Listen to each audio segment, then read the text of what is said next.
நமஸ்காரம். அடுத்த ஏகாதசி ரமா ஏகாதசி, கார்த்திகை மாசம், கிருஷ்ணபட்சம். வால்மீகின்னு ஒரு முனிவர் இருந்தாரு. முச்சுக்குந்தான்னு ஒரு ராஜா இருந்தா. முச்சுக்குந்தா சூரிய வம்சத்தோடைய ராஜா தான்.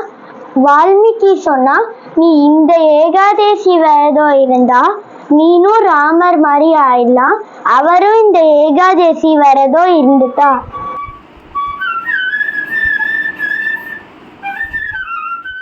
ரமா ஏகாதசியோடைய இன்னொரு கதை, சோபனன் சந்திரபாகை. சோபனன் அவருடைய வைஃப் சந்திரபாகையோடைய வீட்டுக்கு போயிருந்தா. அன்னைக்கு கரெக்டா இந்த ஏகாதசி. எல்லாரும் வீட்டுல ஸ்ட்ரிக்டா ஏகாதசி விரதம் இருப்பா. இவரும் அத மதிக்கணும்னு ஏகாதசி விரதம் இருந்தா.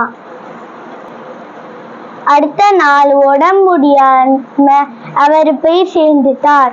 அவர் வைஃபுக்கு ரொம்ப கஷ்டமாயிடுத்து. சோமசர்மான்னு ஒரு முனிவர் கிட்ட கேட்டா என்ன பண்ணணும்னு. இந்த ஏகாதசி விரதம் இருந்தா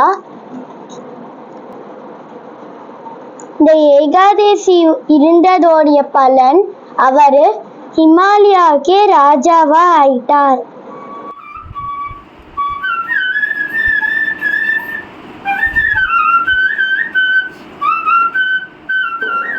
அவர் மனைவியும் அவரோட போய் சேர்த்து வச்சிட்டா.